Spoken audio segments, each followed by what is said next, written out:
اور کتابوں کا خدا اور ہے، بابوں کا خدا اور. کہ جب حضرت معاویہ رضی اللہ تعالیٰ عنہ نے سعد ابن ابی وقاص کو اس بات کے اوپر مجبور کیا کہ وہ حضرت علی کے اوپر سب و شتم کریں، تو انہوں نے صاف انکار کر دیا. اور باقاعدہ وہابیوں کے امام ابن تیمیہ نے مانا ہے منہاج السنہ کے اندر کہ یہ سب و شتم کا ہی حکم دے رہے تھے امیر شام. تو سعد ابن ابی وقاص نے کہا کہ میں کبھی بھی علی ابن ابی طالب کے لیے کوئی برا کلمہ نہیں نکالوں گا، کبھی انہیں سب نہیں کروں گا. یہ کہتے ہیں جی سب سے مراد تنقید ہے، تو میں نے مسلم شریف سے ہی ثابت کیا ہے کہ تنقید نہیں، باقاعدہ الفاظ موجود ہیں. بنو امیہ کے دور میں ممبروں سے کہلوایا جاتا تھا لعن اللہ ابا تراب، ابو تراب کے اوپر لعنت، نعوذ باللہ. 6229 نمبر حدیث ہے. غدیر خم قرآن اور اہل البیت والی جو حدیث ہے اس سے اگلی حدیث ہے یہ. لہٰذا بنو امیہ کے لوگ جب سب کا ذکر کریں تو اس سے مراد لعنت ہی ہے، اور بنو امیہ کے لوگ جب ابو تراب ذکر کریں تو وہ تحقیر سے ہی کہا کرتے تھے.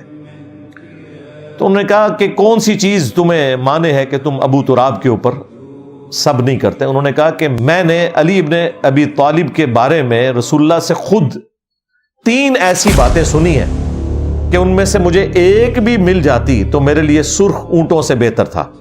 یہ کون کہہ رہا ہے؟ سعد ابن ابی وقاص، جو نبی الاسلام کے ماموں ہیں، اور بخاری مسلم میں الفاظ ہیں، خود مولا علی روایت کر رہے ہیں کہ میں نے خود نبی الاسلام سے غزوہ بدر اور احد کے موقع کے اوپر یہ سنا تھا کہ سعد اللہ کی راہ میں تیر چلا، میرے ماں باپ تجھ پہ قربان. یعنی اتنی بڑی ہستی، اور 10 صحابہ جنہیں جنت کی بشارت ملی ان میں سے ایک ہیں. اور قادسیہ کے ونر، جنگ قادسیہ میں جب پرشین امپائر گرائی گئی تو مسلمانوں کی طرف سے جو سپہ سالار تھے، چیف تھے، حضرت عمر نے جن کو بنا کے بھیجا وہ سعد ابن ابی وقاص. اور وہ یہ کہہ رہے ہیں کہ مجھے حضرت علی والی ایک فضیلت بھی مل جائے تو وہی میرے لیے کافی ہے. تو انہوں نے پھر حضرت علی کے 3 فضائل گنوائے. پہلا انہوں نے کہا کہ نبی الاسلام نے غزوہ خیبر کے موقع پہ فرمایا تھا کہ کل میں اس شخص کے ہاتھ میں جھنڈا دوں گا جو اللہ اور اس کے رسول سے محبت کرتا ہے، اور اس سے بڑھ کر اللہ اور اس کا رسول اس سے محبت کرتے ہیں. تو وہ کہتے ہیں کہ ہم پوری رات سوئے نہیں اس انتظار میں کہ وہ خوش نصیب کون ہوگا، اور صبح کے وقت مولا علی کو نبی الاسلام نے بلا کر خیبر کے لیے روانہ کیا اور اللہ تعالیٰ نے فتح دی. یہ حدیث بخاری میں بھی تفصیل کے ساتھ موجود ہے، بلکہ مسلم میں تو یہاں تک الفاظ ہیں کہ حضرت عمر کہتے ہیں اس سے پہلے مجھے کبھی بھی کسی جنگ میں سپہ سالاری کا شوق نہیں ہوا تھا سوائے اس جنگ کے. میری خواہش تھی کہ خیبر کے موقع پر اللہ کے نبی الاسلام مجھے وہ جھنڈا دے دیتے. پھر انہوں نے کہا معاویہ سن دوسری فضیلت، غزوہ تبوک کے موقع پر جب نبی الاسلام رومن امپائر کے خلاف لڑنے کے لیے گئے تو آپ نے مدینہ شریف میں حضرت علی کو اپنا نائب چھوڑا بچوں اور عورتوں کے اوپر. تو حضرت علی رو پڑے.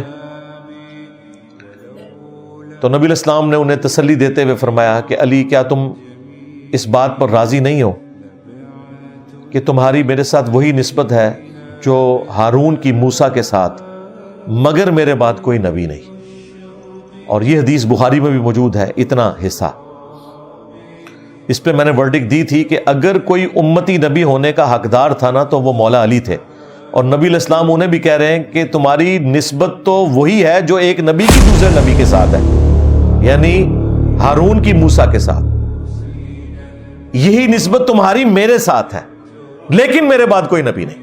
تو اگر مولا علی نبی نہیں ہے نا تو غلام احمد قادیانی دجال تشیعی کوئی نہیں. ہاں سیدھی سی بات ہے.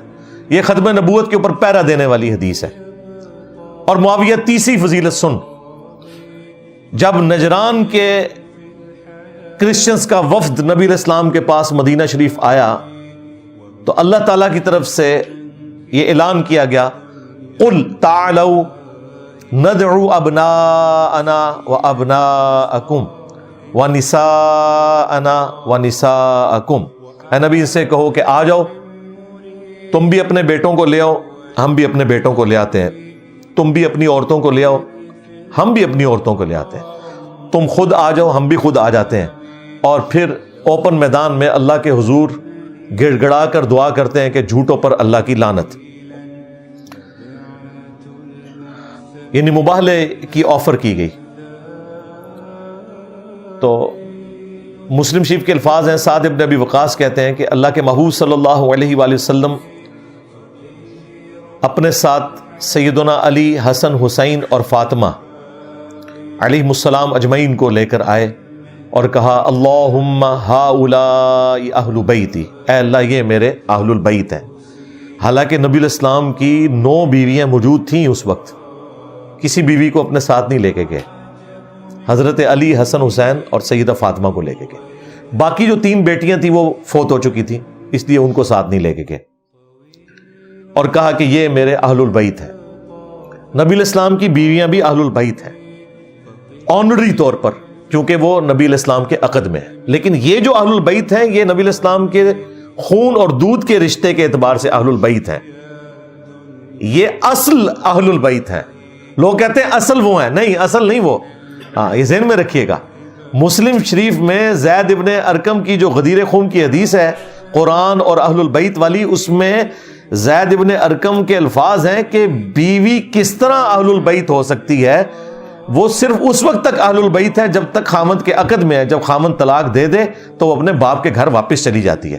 اگرچہ حضور نے کسی بیوی کو طلاق نہیں دی، لیکن زید ابن ارقم کہہ رہے تھے کہ بیویاں تو بعد میں اہل البیت میں شامل ہوئی ہیں نا، شادی سے پہلے تو کوئی بھی بیوی اہل البیت نہیں تھی. اور ہے اس وجہ سے کہ حضور نے اپنے ساتھ رکھا، اگر آپ چھوڑ دیتے تو اہل البیت نہ ہوتی. لیکن جو نبی الاسلام کے خون کے اور دودھ کے رشتے کے لوگ ہیں وہ آپ کے اہل البیت ہیں. پھر پوچھا کون سے، تو فرمایا آل علی، آل عقیل، آل جعفر، آل عباس. تو یہ زید ابن ارقم نے جو اس حدیث کے راوی ہیں انہوں نے یہ بیان کیا صحیح مسلم کے اندر. خیر وہ حدیث پھر 3 فضائل جب سنائے تو مسلم شریف میں تو حدیث یہیں پہ مکمل ہو جاتی ہے 100% اسی سند کے ساتھ. یہ حدیث سنن نسائی الکبریٰ کے اندر موجود ہے، خصائص علی والے چیپٹر میں. اس میں الفاظ ہیں کہ سعد ابن ابی وقاص کا بیٹا کہتا ہے کہ پھر جتنے دن حضرت معاویہ وہاں رہے، حضرت علی کی تنقیص کا ایک جملہ بھی اپنی زبان سے نہیں نکالا، کیونکہ میرے باپ نے جس طریقے سے انہیں ڈانٹا تھا. تو اس سے یہ پتہ چل گیا کہ یہ معاملہ کیا تھا. یہی حدیث سنن ابن ماجہ میں بھی ہے، اس میں تو چوتھی فضیلت بھی ایک بیان کی حضرت سعد نے، اور اس میں تو الفاظ ہیں سعد غصے میں آ گئے. انہوں نے کہا اس شخص کے بارے میں بات کر رہے ہیں جس کے بارے میں نبی الاسلام نے یہ فرمایا، یہ فرمایا، یہ فرمایا. اور اس میں یہ بھی فرمایا کہ نبی الاسلام نے کہا تھا من کنت مولاه فهذا علی مولا، جس کا مولا میں اس کا مولا علی. تو وہ فضیلت بھی وہاں پر بیان کی.